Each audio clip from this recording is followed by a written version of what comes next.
Donc je dépose mes enfants à l'entraînement de foot. Et puis après, comme j'avais 1 heure devant moi, j'ai décidé d'aller faire des petites courses à Lidl. Donc je fais mes courses normalement dans le magasin. Ouais. Puis j'arrive à la caisse. Il y a 3 personnes qui se sont fait agresser d'ailleurs à ma place. Du moins, j'aurais dû être à leur place. Donc ils m'ont laissé gentiment passer parce que j'avais que 3 articles. Ah oui, d'accord, ouais. Et puis, arrivé à la caisse, quand j'ai payé mes articles, j'ai entendu des cris. Moi, je pensais que c'était une bagarre. Donc j'ai mis 2-3 secondes à réaliser que en fait, voilà, c'était un homme qui agressait des gens avec 2 armes blanches. Donc il avait une arme dans chaque main. Vous avez quoi, un hachoir, c'est ça? 2 hachoirs. Deux hachoirs. Ouais. Moi, j'avais vu 2 hachoirs, mais bon, la police dit un hachoir et puis une lame, un couteau de boucher de 30 cm. Ouais. Donc j'ai mis 2-3 secondes. Quand j'ai vu du sang, j'ai compris qu'il y avait quelque chose de grave. Donc il y avait une cliente. Vous avez entendu des cris, forcément. Donc. Exactement. Ouais. Il y avait une cliente juste avant moi qui était avec une petite fille, donc qui a pris sa fille, qui s'est enfuie parce que la porte de sortie était juste à côté. Elle a laissé son caddie juste devant moi et donc il fallait intervenir.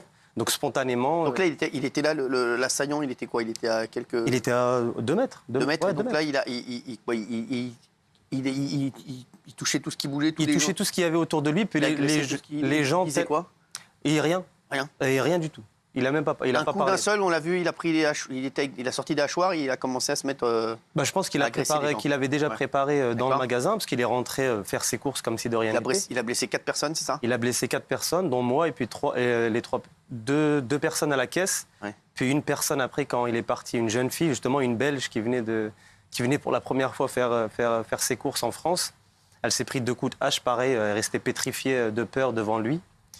Et puis. Alors là, donc, vous avez le chariot qui avait laissé la dame. Donc là, vous décidez de prendre le chariot. Spontanément, j'ai dit, voilà, comme lui, il a des armes. Vous pensez pas à partir à ce moment-là, parce que comme vous dites, la dame est partie juste devant vous. Vous dites pas, je vais partir. Vous dites non, je. À aucun moment, c'est venu dans mon esprit. Ah oui. Et je revois encore les images de l'agression. Voilà, du sang qui gicle de la tête de quelqu'un. Alors d'aujourd'hui, c'était non-assistance à personne en danger si je partais à ce moment-là. Et puis donc spontanément, j'ai pris le caddie pour mettre une distance entre moi et lui. Ouais. Il a quand même réussi à me toucher à la tête. Ah oui. Une blessure superficielle. Puis comme il avait 2 armes, donc après je lui ai foncé dessus avec le caddie. Et quand j'ai voulu profiter du choc pour essayer de lui sauter dessus pour le maîtriser ou le mettre par terre ou faire quelque chose, c'est là qu'il m'a mis un deuxième coup, il m'a tranché 2 doigts. 2 doigts, ouais. Donc j'ai pu quand même le pousser. Après, j'ai couru à l'intérieur du magasin, j'ai glissé dans une mare de sang. J'ai paniqué parce que je ne savais pas s'il me suivait ou pas. Donc j'ai essayé de me relever tout en regardant derrière moi. Et quand j'ai vu qu'il est parti dans le fond du magasin, c'est à ce moment-là qu'il a agressé la jeune fille belge. À ce moment-là. Et puis quand je me suis relevé, comme il est parti dans le fond du magasin, toutes les victimes qu'on était à la caisse, on a tous pris la sortie et puis aller se mettre à l'abri le plus rapidement possible. Et là, il devient quoi, lui, alors, à ce moment-là? Des dernières nouvelles que j'ai eues, apparemment, il a été interné en psychiatrie. Donc il a été interpellé juste après. Hein. Et en fait, il s'est tranché les veines et la carotide. Donc il est parti se donner la mort dans la réserve. Quand il a vu qu'il n'y avait plus de proies dans le magasin, il est parti dans la réserve et puis il a voulu mettre fin à sa vie. Vous avez été pris en charge, bien entendu, très vite par les secours. Qu'est-ce qu'il en est de vos deux doigts, là? Qu'est-ce qui se passe? J'ai été amputé donc d'une phalange de la lunaire et mon majeur et le SOS Main à Valenciennes, ils ont su Comment il a été congelé, c'est quoi Je l'ai récupéré moi-même. C'est ça. Ah ouais. Exactement. Et là, vous avez remis votre. En fait, dans l'état de choc, il y a ma cousine qui habite à 100 mètres du Lidl. Donc je suis parti chez elle. D'ailleurs, je lui fais un hommage parce que c'est elle qui c'est la première personne qui m'a apporté de l'aide. Donc j'ai été chez elle pour qu'elle m'emmène en fait aux urgences. Ouais. Donc c'était un peu flou. Je lui disais appelle les urgences, appelle la police. Et puis quand on est parti, quand elle m'a emmené en voiture, je lui ai dit viens, on va à Lidl, je vais récupérer le bout de mon doigt. Ah ouais. Donc elle est venue avec moi à Lidl, exactement. Elle est venue avec moi à Lidl sans réfléchir. Quand j'y repense à l'heure d'aujourd'hui, c'est quand même dingue. Ouais. Il y avait quand même la police nationale qui était arrivée sur place, donc ils n'avaient pas encore trouvé l'agresseur. Donc là, je rentre dans le Lidl et il y a la police qui me prévient, qui me demande mon identité, je suis qui. Donc je leur explique un peu la situation. Je lui dis à la policière, il y a mon doigt qui est juste à la caisse, il faut que je le récupère pour aller à l'hôpital. Donc même moi, quand je vous en parle à l'heure d'aujourd'hui, je me dis, mais là on en rigole, mais c'est incroyable. C'est quand même incroyable. Ouais. Ouais. Parce qu'en fait, je vous expliquais, il y a quelques années de ça, mon père, dans son jardin, il s'est coupé la main avec une tondeuse et il n'a pas récupéré son doigt sur le coup. Donc il a perdu exactement une phalange. Donc moi, c'est tellement resté imprégné dans... Il faut que j'aille le récupérer. Exactement. En état de choc, c'est la première chose qui me suis venue à l'esprit. Incroyable. Et puis donc, on est rentré dans le magasin et c'est elle qui a ramassé mon bout de doigt. Donc je lui dis, tiens, mon doigt, il est là. Oh là. Elle l'a ramassé, elle l'a mis dans sa poche. Et puis là, le SMUR, les pompiers sont tous arrivés. Voilà, ils nous ont pris en charge. Incroyable. Et puis...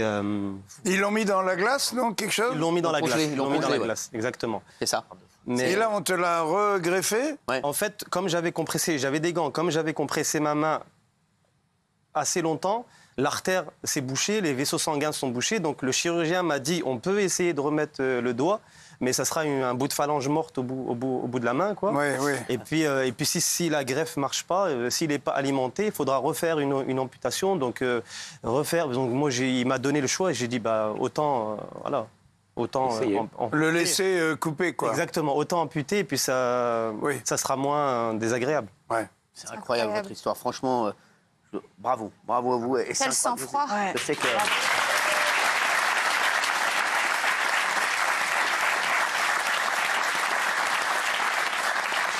Qu'est-ce qu'on vous dit les forces de police ensuite? Est-ce que vous avez reçu des appels Là, ça fait 3 semaines que mon téléphone, il n'arrête pas de sonner. Je ne sais même pas où donner de la tête. Mais voilà, c'est un élan. Voilà, il y a un élan de solidarité. Voilà, on est tous réunis ici. On est tous des Français. On est tous dans le même bateau.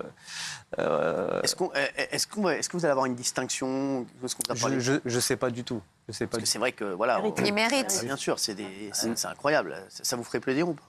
Bien sûr, tout ce qui met à l'honneur, bien sûr qu'on est preneur. Est-ce que vous avez regretté un moment? Est-ce que vous n'êtes pas dit, parce qu'on l'a vu, voilà, vous êtes amputé de doigts. Est-ce que vous n'êtes pas dit un moment, j'aurais peut-être pas dû, j'aurais dû partir? Honnêtement, si c'était une arme à feu, je pense que ma réaction aurait été différente. Mais à l'heure d'aujourd'hui, quand je vois par exemple je vois mes enfants, j'ai 3 enfants.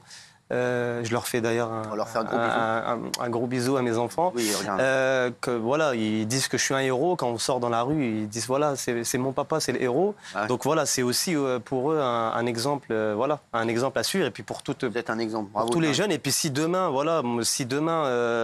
une agression, une personne assiste à une agression, il faut absolument intervenir parce qu'on ne peut pas laisser faire comme ça des injustices, des agressions sans réagir. C'est incroyable la réaction quand même. Qu'est-ce que vous en pensez, Gilles? C'est fou, c'est un vrai héros. Alors il y a une autre personne qui a été blessée, Sullivan, qui lui dit qu'il a du mal maintenant à sortir, etc. Vous avez l'air, vous racontez l'histoire, vous n'avez pas de stress. Le cauchemar est passé dans votre esprit. Parce qu'en fait, à la base, moi, il m'a pas agressé directement. Par exemple, Sullivan, les 2 personnes, il est venu par derrière. Donc, il leur a asséné des coups de hache et s'y attendait même pas. Moi, je l'ai vu en face à face. Donc, j'ai pu appréhender même les coups qu'il m'a mis. D'ailleurs, la main, il m'a sectionné parce que lui, il m'a visé à la tête à la base. Donc, c'est moi qui me protège avec ma main. Et sur le coup, voilà, c'est la seule chose que j'avais, donc je me suis protégé avec ma main, c'est pour ça qu'il me sectionne la main. Mais lui, les 2 personnes, il est venu par derrière, donc eux, ils étaient, imaginez-vous, vous êtes à la caisse en train d'attendre pour payer, pour passer vos articles, puis il y a quelqu'un qui vient par derrière qui vous assène des coups de hache comme ça. C'est incroyable. C'est terrible, c'est terrible. À 20h, terrible. C'est fou. Et bravo. On a dit dans le petit récap que vous avez toujours la tête de l'assaillant en vous, que vous le revoyez, vous arrivez. En fait, exactement. Puis je revois souvent la scène parce que justement, en fait, je revois encore les coups de hache à la tête et c'est vrai, c'est terrible. J'ai plus mal quand je repense à ces images qu'à ma main. Votre femme, elle vous a dit quoi?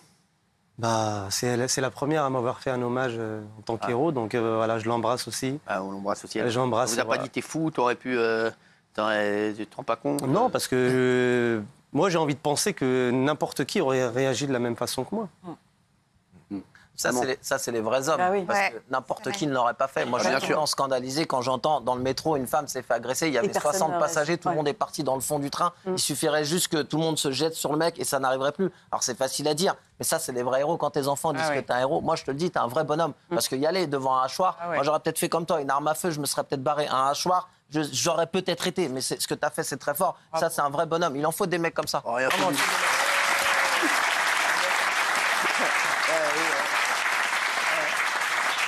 Un peu du tout, on n'est pas dans tes films, là. C'est bébé, tac, tac, j'arrive. C'est pas tu crois vas-y, là, Jean Gabin, là, t'auras rien fait du tout, là. Parce qu'il a des enfants, il va se bagarrer avec un mec qui a des hachoirs, c'est très fort. Castal, dis la vérité. Est-ce que tu l'aurais fait, ce café? Je pense qu'effectivement, une arme à feu, Non, j'aurais dis la vérité. Non, mais j'aurais pas bougé. arrête. Non, je pense que j'aurais peut-être tenté. J'aurais pu essayer, peut-être. Mais vous savez quoi, on ne sait jamais comment on réagira. Non. On ne sait jamais ce qui se passe dans la tête des gens. Donc moi, je pense. Dis la vérité. Je pense que je me serais barré. Ah, merci. Non, mais faut être honnête.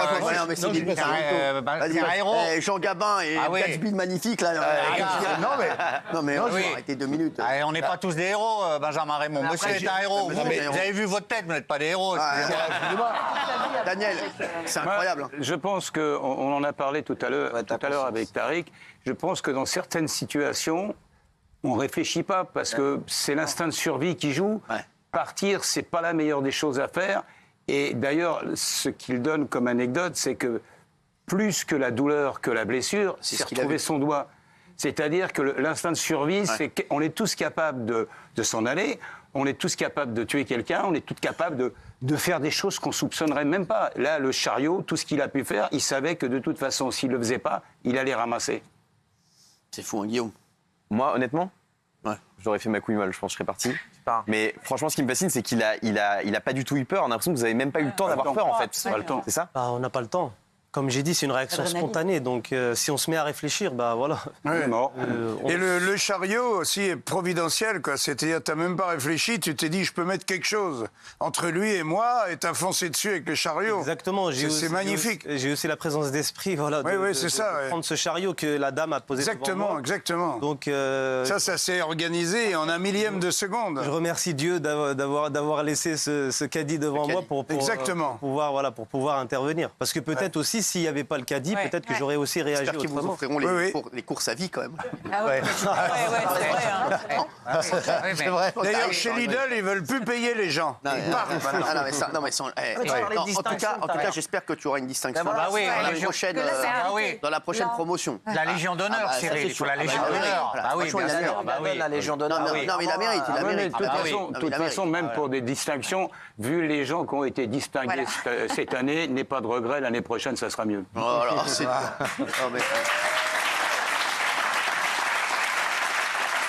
Bravo en tout cas, Tariq. Bravo à toi. Et je peux te dire que ta famille et tes enfants qui te regardent doivent être fiers de toi et ta femme aussi. Tu fais quoi dans la vie, Tariq? J'étais en reconversion professionnelle en horlogerie. D'accord, ouais. Parce que je suis originaire de Gemont, mais ça fait 10 ans que j'habite à la frontière Haute-Savoie, donc je travaille en Suisse. Ouais. J'étais en reconversion parce que je me suis fait opérer 4 fois du genou. Ah ouais. Donc j'avais un métier où c'est physique, donc j'étais en reconversion professionnelle. Et là, tu continues là-dessus? Tu vas continuer là-dessus ou avec ma main, je sais pas. Après, je suis en train d'essayer de trouver des solutions pour me retourner. Donc, est-ce que tu vois là, tu vois sur un cas comme ça, est-ce que tu vas avoir des aides? Est-ce que tu vas avoir est-ce que tu as eu des gens qui te disent qu'ils vont avoir des propositions? Non, mais même est-ce qu'il y a des aides du gouvernement? Je sais pas, parce qu'aujourd'hui, tu as eu un geste héroïque. Là, tu vois, moi, je te dis ça parce que je n'avais pas du tout anticipé ce que tu allais me dire. Tu me dis que tu travailles dans l'horlogerie, et c'est vrai que forcément, ça va être compliqué pour toi maintenant.